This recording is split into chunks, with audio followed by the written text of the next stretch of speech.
this is my dog Funda. And I call him Funda because he's very clever. And he says everything. Everything. And he speaks Shangaan. Garapasi, garapasi futhi. Now, ufuna ila sikafu.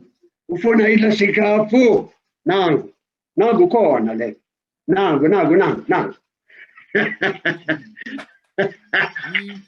Last time we were talking about the abductions, the contrived abductions. You went off. That's right. But there's more to it. You were going to tell us about the suspected poisoning.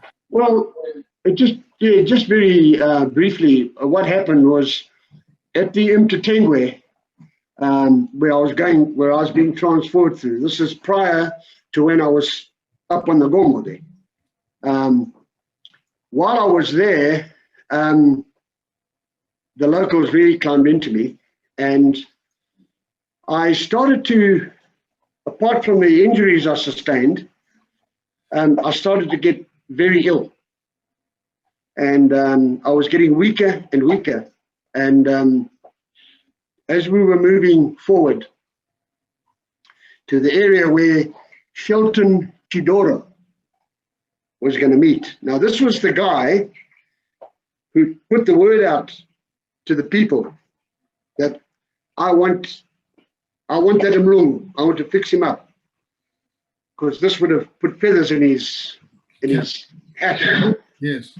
And he wanted to take me across to Mozambique, but he realized through obviously the network that I wasn't too well, because I was now at this stage not acting anymore. I was limping, and I was being helped and so on. Anyway, when we got to the stage where all the Povo were in the area, there was roughly about 200 of them. This is prior to me going up to getting shot underneath the blanket. I started to feel really crook. Anyway, there was poison involved, because I'll tell you how. When I was taken up to the hill, where these locals now wanted to see this Mlungu, and they wanted my corpse. And we rigged up this setup whereby they would have to shoot me to let them know that they had done out with me, because now they were in charge. They weren't letting the Povo getting in charge, so they were going to be in charge. And the Povo wanted me, they wanted to see my body. So we created the story where they're going to shoot me. But anyway, that happened, and then, cut a long story short, the chopper came in, okay?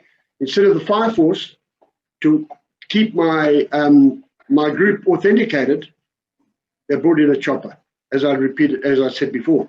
And I was taken back to, I think it was Chireji. Man, and I was crook. I was really, really crook.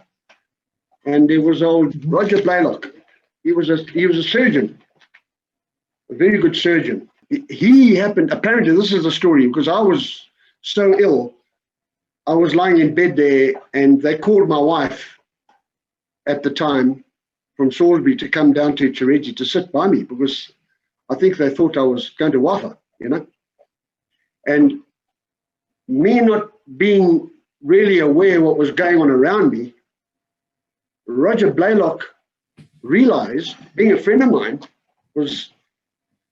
he was a great snake man. He was, and I used to help him catch mamba, black mamba, and he used to milk these for the pantry, I suppose. Yeah. Anyway, and when Roger saw me there, this being a whole clandestine scene about the abduction, nobody knew about it except when I was uplifted and brought to the hospital because I was sick. The hospital staff didn't know about it. Nobody knew about me being captured. Mm.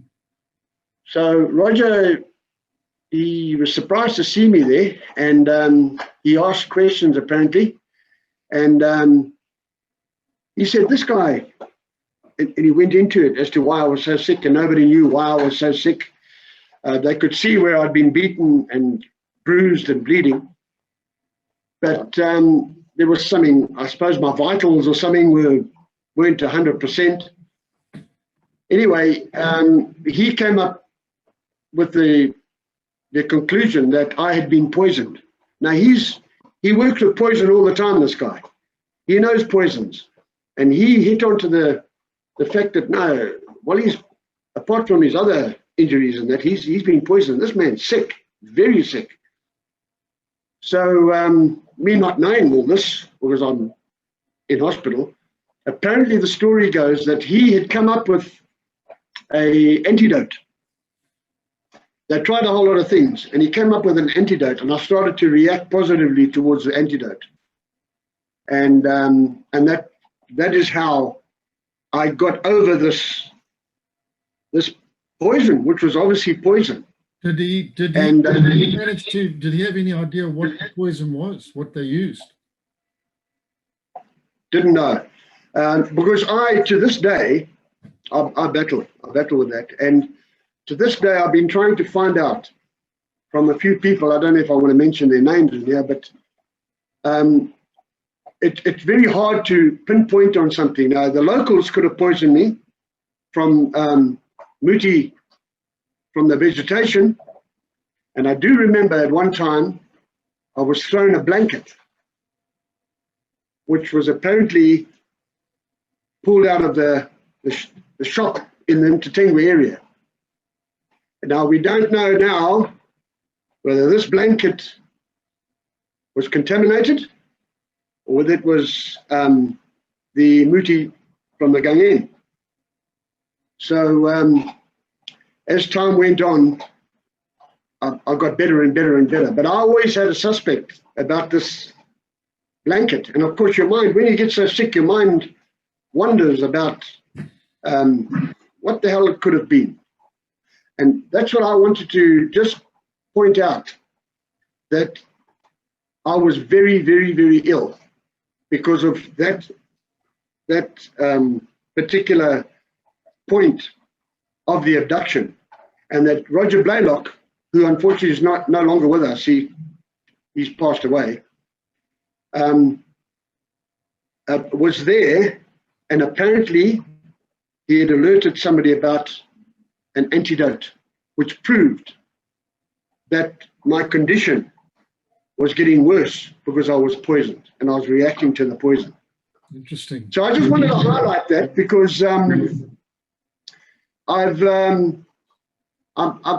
battling. Even today, I'm battling, and it's a long story. When I was in London, and just recently, I was very, very ill there, and the same symptoms, the pain and the illness, which I came down with in London, and I tried to explain about this in London, and all the specialists in there couldn't find what was wrong with me.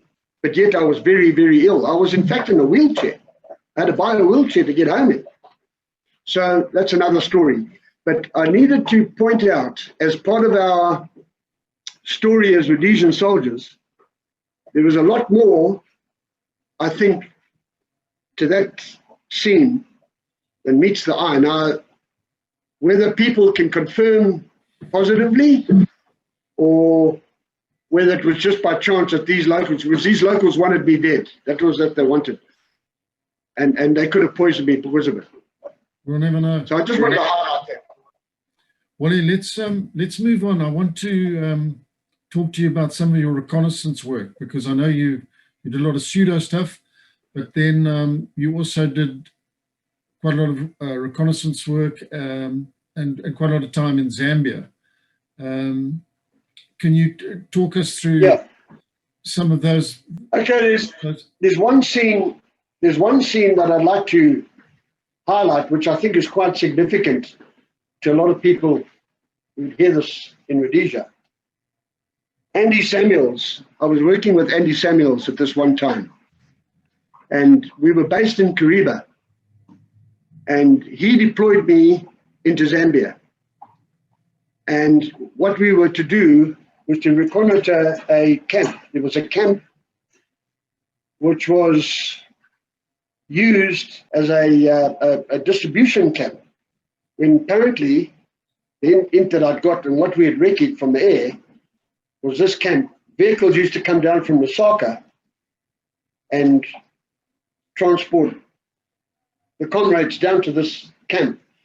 And as far as I remember, the camp held 200. It was the size of the accommodation, the parade square, and it even had a boom gate. So it was estimated, and this was the information given to me, that that camp there holds approximately 200 guys. And I was just going to go and confirm the position of it. That was all that Andy Samuels asked me to do. So I was with a stick of, there were 6 of us. That's right, there were 6 of us, went in. And we started to head at Koki Benika, in fact. There was an elephant, a dead elephant, on the Zambezi River, which was a marking point. And Koki Benika was actually flying us in. And I can't remember who the tech was. It might have been JB, John Britton, or I know it was somebody I was familiar with anyway. Anyway, they dropped us just on the other side of this dead elephant.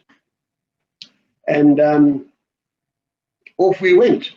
So we headed towards, which was, at that time, we had to head north. Zambezi was on my left side, and we had to sort of head north and work our way up to where we could confirm this camp.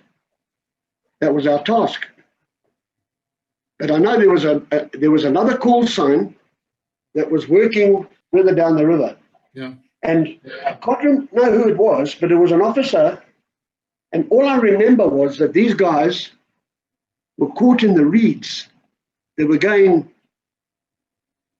something in the area there. I had nothing, didn't know what they were doing. They got caught in the reeds, and the gooks had actually picked them up, Zipra, I think it was Zipra, and they were pushing them towards the Zambezi, where they were now stuck. And the fear was that these guys were going to be taken out in these reeds because they couldn't go forward and they couldn't go to the rear because of the Zambezi River.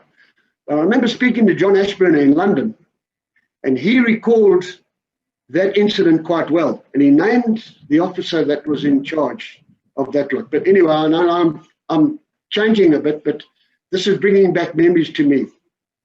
Anyway, what happened was my call sign and I continued to head north. At night, we moved at night. And what we found were a lot of these satellite camps. So obviously, the main camp was distributing guys towards the Zambezi River, but in smaller groups. They were getting into sticks and even rubber boats, little rubber dinghies, to go across to Rhodesia. And on our patrols at night, we had some conflict with these guys, these little camps. And we were quite successful, actually, because we were hitting these camps and we were hitting and moving by foot, long distances away from the camp we had hit. Then we'd come across another camp, hit another one, engage them, and then we'd come back, and we would just do like what a spider does. We were just confusing everybody. We only worked at night. And we came across a few camps, and that's where we found the communications components, Scottish salmon, all the lovely food that Rhodesia couldn't get. And we kept on hitting these. I got a message, because I used to put my sit rep in every day. And got a message from headquarters to say, Wally, be careful. There's been reports that there appears to be a lot of damage being done in my area. I think it might have been Andy Cockett in the area, and they were wondering whether it was him. And us had joined up together and started to knock all these little camps out. And anyway, it was confirmed. No, it was only 6 of us in the area. Gave my lockstat and all that. They confirmed that it's only us in the area. And Andy Andy said to me, no, they've got definite reports, which SB picked up from telecommunications from the Zambian army, that there was quite a big, I don't know what, maybe they thought it was a company of guys or something, but we worked very hard. So it did look as though there was a lot more guys there than 6. So what happened was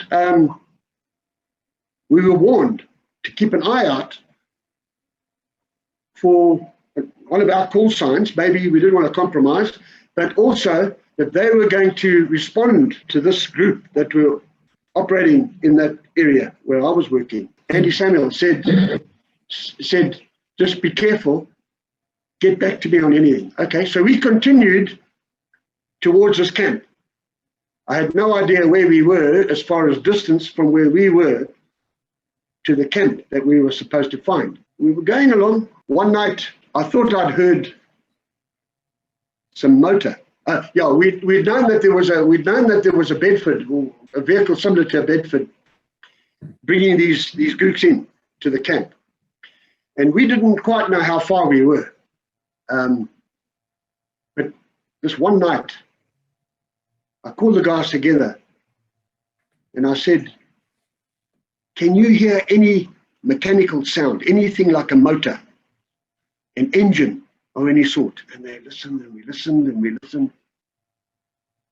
No, we couldn't hear anything. Then it would come back again in waves, very distant waves. And we listened, and we were all interested in this bloody noise. And then it stopped. But we would carry on, thinking now that the camps that we are hitting or coming across are bigger camps than we thought they would be. And maybe they've got vehicles in there trying to get reinforcements to look for us while we're hitting them at night. And then the sound would come, but it would come louder, and it would come loud anyway. Cutting a long story short, you're not going to believe this. The sound got so loud that there was major aircraft flying over our position. C-130s. And it was so unbelievable, because all it was these big shadows that were flying over us, and we couldn't believe our eyes. I had no idea what was going on in Rhodesia, and the guys saw what I saw. Anyway, we got back, got the TR-48, and we tried to get comms with Sunray back in Kariba to say, listen, what's going on with the fact that there's aircraft flying over us? Because we had now, there was something that was mentioned that the SAS were in Lusaka. There were some elements of SAS in Lusaka, and then we had to be careful. That's right. And anyway, when we saw these aircraft flying at night, there was no lights on, just all these big bloody aircraft. So we tried to get hold of Sunray, and it was very bad comms. And I was trying to identify myself, and they couldn't hear me, and I couldn't hear them properly. Anyway, I managed to get a message through at night to our headquarters, and we said, there are aircraft. Confirm that you know about the aircraft flying over my position as I'm speaking. Anyway, everything went silent, and it was crackling, and we couldn't quite hear what was going on. Anyway, next minute, we get a message back from Kariba saying, stop, stop, stop. Return back to the drop-off point. Because what I was getting excited about, I wanted to actually put a hit on that camp. Because if we weren't too far, I'd worked out a plan that at first light, if the guys are on parade, I was going to call the hunters. The hunters were, I think, I'd let them know that to get standby for hunters. Anyway, we were told, stop, stop, stop. But you know what that means, get back to the drop-off point. So we had to hightail it back to the dead elephant again. And we got back to the dead elephant. Now, us not knowing what those aircraft were, didn't know what the situation is in Rhodesia with a ceasefire and all that. We were just operating in Zambia. And now all of a sudden, because SAS was mentioned, we thought that the SAS were coming in to look for us. Now this was what we all thought. So we thought, okay guys, trot back to the elephant, and remember, we don't mess around with these guys, these SAS guys from Britain. And we did all our anti-tracking and all that sort of thing. Anyway, dawn was coming, and thinking that the SAS were behind us, we took cover and we waited. I think it was a day or two. And still, nobody was coming to the rear of us. And we heard nothing more of these aircraft. I was screaming, no, what's going on here? Then, faintly in the distance, we hear a chopper coming from the Rhodesian side of the river. And it grew louder and louder, and then it faded, and it grew louder and louder, and then it faded. And then it was visual. And the chopper went down on the Rhodesian side and came up, down, came up. And then it was like as though a message to attract our attention, which obviously did.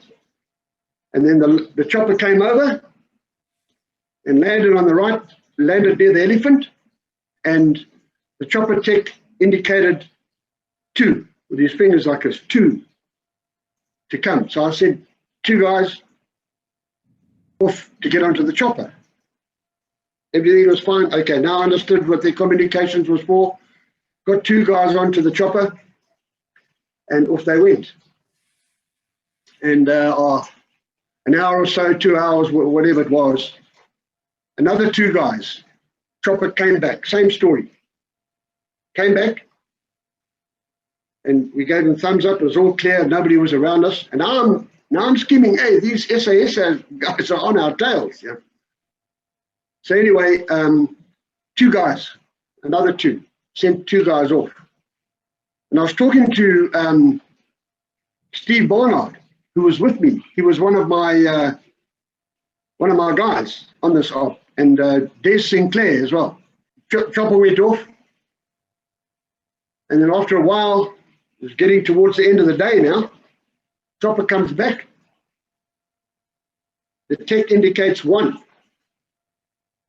So there was 2, that's 4, and there's 6 of us. So he wants 1.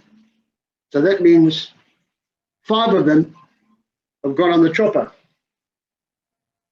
So I thought, no, geez, I'm left here. Anyway, the guy goes on, Mike, your phone is ringing. So he goes off, he gets onto the chopper, and off goes the chopper. So now I'm scheming, and now if the SAS guys are behind us, I'm now left here on my own. And I thought, well, they're not going to fly at night. So what I did is I made sure that I anti-tracked everywhere and our spoor was gone. And I went down into an entry hole, got it inside the entry hole, thinking that somebody was going to come. Because if the SAS were following me on my tracks the next morning, which was at night now, the next morning, it would be very difficult to pinpoint me in an entry hole. So I waited there, made sure that everything was clear. Nothing happened. There was no response. And I couldn't work out what these aircraft were. Because me not being in Rhodesia at the time of all this going on, I had no idea. And then eventually the chopper came, helicopter came to pick me up. And I think it was Cocky. I think it was Cocky again. And he landed. And I got out and I went over to the chopper, and they didn't say anything. They told me no communication, nothing. I couldn't talk to them on my radio or anything like that. Everything was like very strange. I didn't know what was going on. So I got the tech or the pilot, I can't remember who it was, to take a photograph of me leaving Zambia, Otwa, on my own. I was the last guy to have left that group, and I was taken away. And later on down the line, many moons again, I was said that I was the last Rhodesian soldier, or the last Rhodesian soldier to have left Zambia under that condition. Because So, the ceasefire had been declared, and those C-130s were actually Royal Air Force transports, I think, bringing in the monitoring force. that's right. And then there was a major bloody thing, because now Cocky couldn't just go to Kariba. We had to do a hell of a roundabout flight, stop here, go there on top of a brick for a while, waited there, and there was a lot of tusks that we had managed to stock up from these little groups, these little camps that we were hitting at night. And we brought some back to take them back to Rhodesia. And we got them into the helicopters, and Cocky took them up to a brick. And anyway, we killed time. We went from here to there, to there, to there. It was almost as though we were anti-tracking in the air, if you know what I mean, the helicopters. And eventually we went from Bandura, anyway, refueled, because that was the problem. This is why I think they couldn't take all of us, because of refueling. They had fuel in the Gangene, in drums, and I think that's why they took 2 guys at a time, because they were quite a long distance from anywhere. So they took 2 guys, probably refueled, came back for another 2 guys, refueled. I don't know where they took those guys to, but when they picked me up, we had a long flight back to Kariba. I think it was a long flight back. And when we got to Kariba, I couldn't believe my eyes. When we landed there, all these funny aircraft and funny little helicopters and all sorts of things. And I was told, don't say anything, don't talk, just go back to your digs, which was at Kariba near Andy Samuels. And I never saw Andy Samuels again when I went there. But people came to speak to me, British officers, as to who was I, where was I. I pretended I couldn't speak English and all that sort of thing. So I went into my bed and lay down, and that was that's just one story that I found very good. Wally, that was effectively, that was the end of the war. The war was over. That was it. I just couldn't believe it. That while we were in bloody Zambia, and I can still see it in my mind's eye now, that big dark shadows of those C-130s that came over, low. So they must have been trying to avoid radar or something. And that was that side of it. I know you did a lot of reconnaissance work, but one of your better known exploits was an ambush that you triggered in Zambia following a reconnaissance mission. Can you take us through the details of what happened? Well, before I start, I'd like to say that on my group that went in, I had one guy working with me, Des Sinclair. He was, what can I say? He was the ultimate bush soldier. And I want to just remember Des today by talking to you now. Right. Because he was a special guy, and he was one of my best men that I ever worked with. Right. Des, we did selection together. We were the 2 oldest guys to do selection. We did our para course together, and anyway, he became a very good friend and also an excellent bush soldier. Right. And I gave him the name Buffalo Bill because he was as rough as guts, but an excellent guy, and you could rely on him. Yeah. Anyway, what happened? We were deployed into Zambia. What it was, I call it the Bald Hills of Dakota. This is the nickname I've given this area because that's what it was, just Bald Hills of Dakota. There was no cover. There was bugger all, and we had to OP this road, which was feeding the mine. There was a mine close by, and whether the mine was to the north of me or to the south of me, I don't know. But because I had no indication on a map where it was. But we were dropped off, and I had to do the best I could with what the terrain would allow. So I found the best position I could, which was up above a road when we were overlooking this road. And because there was no cover, and what we had to do was operate our ambush from a distance to the road. And it meant that I laid up claymores, a set of claymores, and did our bloody ambush position. And I had the guys with me, and we worked out a plan that when we heard vehicles, we would run down and get into a position and hide, and observe to see what the vehicle was, whether it was civilian, whether it was Zipra, because we were after the Zipra, and whether it was a mine vehicle or whatever. Anyway, so it was a task. This was running down this bloody gore to the road, hiding, having a look, finding it was nothing, and running back. So we took it in turns. Of course, it was very, very hot, no cover, and there was no water. But why I want to get into the story now is Des and I were working a plan to find water, and these guys were continuing their running down and having a look and coming back. There was this, looked like a Berlioz. It looked like a Berlioz truck, okay, that the Zipper used to use in Mozambique.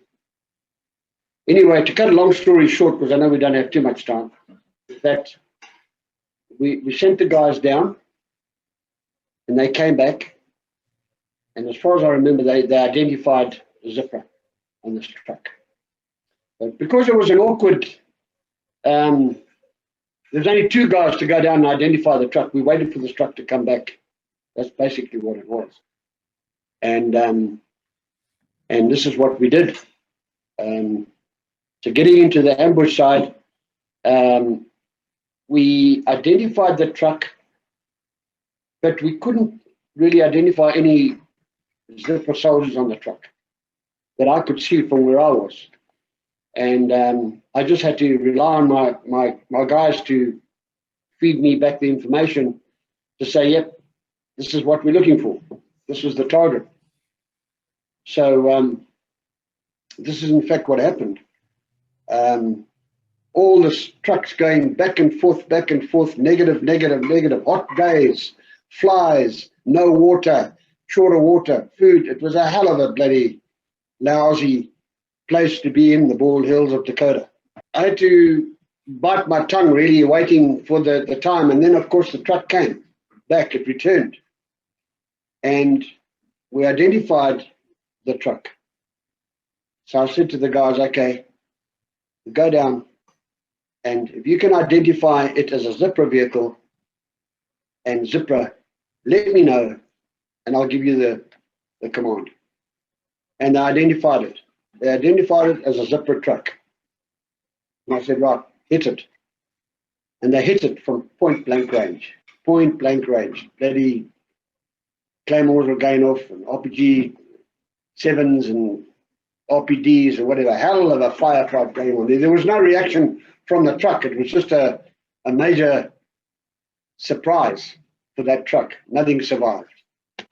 And so that was the end of that story with hitting the truck. And then the guys came back, and then I went down to go and have a look at the scene, checked it out, saw the carnage, and then we completed our task as far as I was concerned. But anyway, we went through the vehicle. I didn't go through the vehicle. The guys went through the vehicle, and they found Zipra evidence that was a Zipra truck. The logbook, uniforms, corpses with zipper uniforms on, if I can remember, and weapons that the zipper used. So that was the target hit. But anyway, we had to wait now. So I said to Des, I want you to come with me. We're going to go for a recce on water. We need water. I can't remember why we just didn't get up and leave. I can't remember what that was. I think we were waiting for orders. Anyway, Des and I decided to go down and look for water. And we went down the hill, and because there was a culvert there, there were rocks, and I know from experience that culvert, indication of water path, rocks, there must be water. And we've managed to find water. Des and I managed to find water. So we filled up our water bottles, got the water bottles down, replenished our bottles for the guys up on the Gormal, and then we needed to move back up the Gormal again, and then we noticed movement not far from where we were. We noticed movement. And I said to Des, can you confirm that you can see military personnel? And yeah, he confirmed that. These guys were dressed in black. There must have been about 6 of them, even more. But we could see 6 of them sitting under a nice big shady tree. They had no idea where we were. And so I said to Des, right, we're going to go take these guys out.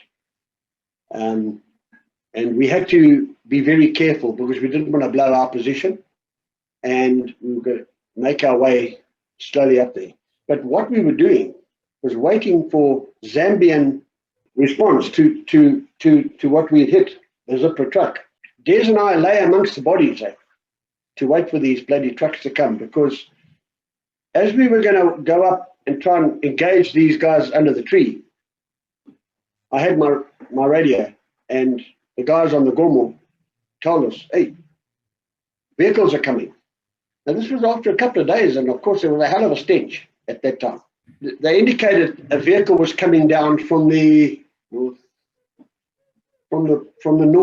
The road ran from north to south, and on that vehicle was a troop carrier. So there must have been about, I don't know how many you would have carried on a troop carrier, maybe 12 guys, 6 on either side, sitting back to back. And my guys were saying to me, there's a vehicle coming. And that, and knowing the distance from where they would have spotted the vehicle to getting to our lock would have probably been about 10 minutes maybe, because it was a windy road, very dirt windy, and it was quite a distance. So I said to Des, we in a bit of a spot here now, man. We've got these guys here, which I don't know. Let's wait for the response to come. So we were sitting there talking like 2 old women, and then I was told again, Sarge, there's another vehicle coming behind that vehicle, identical one. So now we've got double amount of troops coming towards us, but the distance of the first truck to the second truck was quite a way, but the first truck was getting closer to us, and the second truck, they were quite evenly spaced. And I thought, wow, now we've got a time problem. It's not worth compromising our position by attempting to ambush those guys under the trees. So let's just wait for these guys to come, and we'll hit them. We'll hit them right when they debus and form and everything like that. So Des and I said, okay, so we waited. And these trucks came down, and they were engaged by these 6 guys under the trees or whatever. I think the Zambians must have thought that those guys were us. So there was a hell of a firefight there. And I never saw those guys in black kit again. They just disappeared. But these trucks came in, and I think there was one, two, three, maybe four trucks that came down towards the ambush site, towards where the bodies were. And I said to Des, we're pretty close because the first truck has now arrived, and it was pretty close to where the bodies were. I can't remember how many meters it was, but we would have been compromised. So we remained where we were, and we wanted to see what was happening. So everybody was debussing, and they obviously had an officer who was giving them instructions and so on.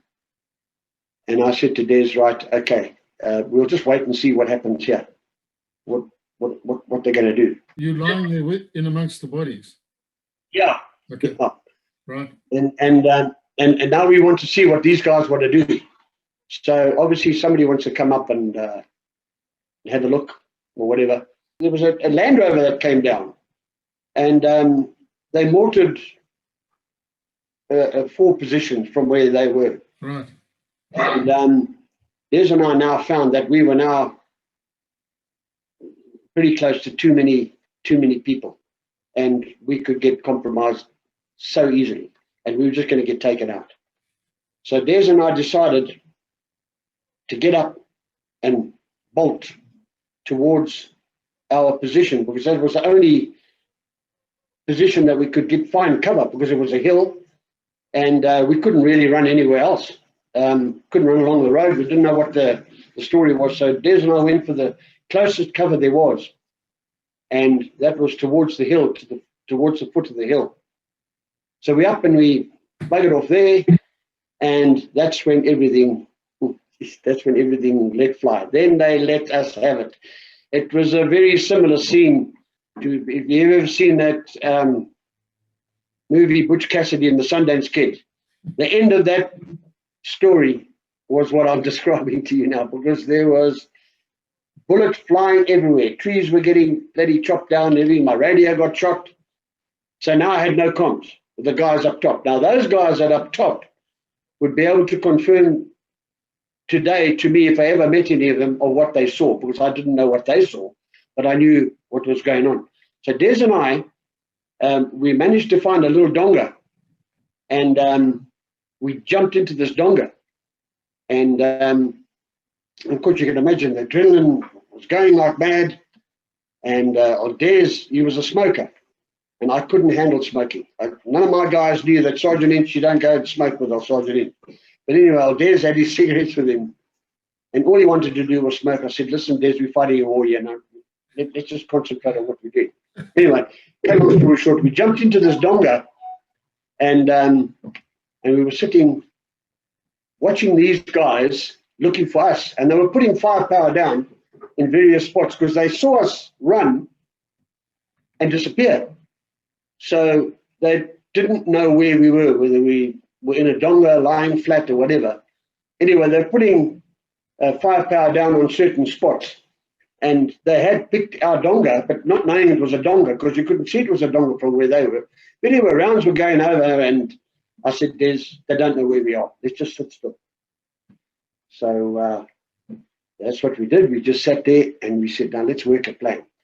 But while we were waiting, I was watching these guys. Hell, they debussed, got into a long sweep line, and there was an officer there, who obviously been from Sandhurst, because the way he was giving his instructions, I couldn't hear what he was saying, but I could see his movements, and he was with his whistle. That's one thing I'll never forget, his whistle. And he was getting the guys in a long line, and he was blowing his whistle. Hey, this way. And he was getting them all in a perfectly straight line. Now let's advance. So I said to Des, you see what's happening? They're going to walk. They're going to flush us by walking towards us. So he says to me, well, what are we going to do? So I said, Des, I don't know, man. it's two of us here. Let's think about this. So I said, get all your ammunition out, because it was like a little ledge there. It was a perfect little donga to hide in, you know. So let's get all our ammunition, see what we've got, and take it from there, because they hadn't started advancing from us yet, towards us yet. So I said to Des, right, you've got so many magazines, have you got smoke? And he looked at me with his mouth open. And he said, Sarge, I would never have believed that you would ask for a cigarette. I said, no, Des. I didn't ask for a cigarette. He says, please, can I have a cigarette? I said, no. Have you got smoke? And he thought, so he pulls out two, he lights them up, and he gives me one. He says, here's your smoke. And he said, please, let's have a cigarette. I said, no, Des. Anyway, we had a good giggle about that. And these guys hadn't started to advance yet. So we got what we had, like we had our smoke, we had our HE and our rounds all laid there. And I said, right, Des, come up with a plan. What are we going to do? Here we are, stuck in a donga. Can't really see much because we've got to stick our heads above the surface of the ground. And what are we going to do? So we came up a plan, and I came up with an idea, and I said to him, look, if you agree, I feel better. If you don't agree, then you come up with a better plan. So this guy was going on with his whistle, bleep, bleep, bleep, giving his indications. Anyway, they started to move forward. Slowly, they were rifles at the ready, not knowing where we are. So then they halt. He halts everybody for whatever reason. So I said to Des, right, Des, that guy with the whistle, you take everybody to the right of him, and I will take anybody from him to the right, to the left of him. So we've got our strategy worked out. At least if we're going to open up, we know we're not going to shoot at the same target. Okay, so they start to advance, and he said, what do we do then when they come? I said, Des, wait until they get right on top of us, because they won't see us, because if they do see us from a distance, they'll open up on us. Then we know that we've been spotted. But let them come right as close as possible, so we know that we're going to get out of this. And we get our smoke, and we throw our phosphorus in front of us, and when it goes off, we jump out of the hole, out of the donga, and run like a rabbit between their legs, because they will be surprised. And you know what it's like if you're walking through the bush and a bloody rabbit jumps up in front of you, you're surprised. You don't know, you won't catch him. And we just run towards them, go between them, and just get out of there. So I said, have you got a problem with that? He said, no problem. So we get all our smoke and everything, all our HE grenades and everything ready, waiting for these guys to advance right to our closest position we could get until we see the whites of their eyes. And Des and I had a chuckle, and I said, right, now smoke, Des. And he says, well, it's probably the last cigarette that you and I that we'll ever have together. I said, no, you'll be all right, smoke. So we waited, and then you won't believe it, Hannes, the hunters came in. Because with the shooting, initially, while Des and I got up out of the bodies, we ran to get into this donka. My radio was buggered, so I couldn't talk to the guys on the Gomo. I had no comms with them at all. So they had called in. We didn't know what was going on. Yeah. So they had seen what was going on, and they had called in the hunters. And while we were in this donga, I heard this bloody lynx, hell of a high up. And I said, Des, there's a lynx up there. I said, Des, they know we're here. People know we're, just wait, we'll just see what happens. And I'll tell you what, then all hell hit loose. These hunters came in, and I've never had an experience like that before. They were unbelievable. They just laid down their friend and whatever they used, but they just took out that whole lot of these guys. It was the most amazing thing. So Des and I got out of that donga and we ran to a clearing, and we weren't hot extracted. I'm sure a chopper landed or something. I can't remember from there, but it was close. It was very, very, very close. And that is all really I can say on that, because we're a bit short on time. But that is the story I had about that. And there's Sinclair. Please, anybody listening to this, I just want to put a thumbs up for Des Sinclair, a great soldier, and what a bushman. And that's why I called him Buffalo Bill, because that name suited him to a T. And if it wasn't for Des, I think I would have been in a bad situation, to be quite honest. Not that I'm losing any respect for anybody else that I've worked for, but I just want to say that. And that op wasn't easy. All right, Wally. Well, listen, thanks a hell of a lot for your time again, and great story. Well, I hope I've been able to contribute something to our country. How hard we all fought. A huge contribution, Wally, and I think a lot of people around the world are truly amazed at some of these stories, and I'm just pleased we're managing to get them on the record for history. Otherwise, these would all be forgotten. And I'm pleased you had a chance to talk about Des Sinclair. I know everybody rated him extremely highly. Very good bush soldier, and great under pressure. But Wally, thanks again for your time.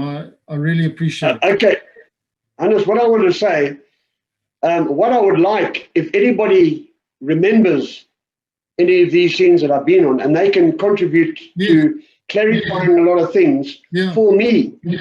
I need a lot of clarification too, and of course a hell of a lot of shortcuts that I've made. I mean, I could go on and on and on about, but if anybody wanted to clarify and say, Wally, I remember I was there, I saw this, I saw that, like this last scene, they would have seen it from the normal.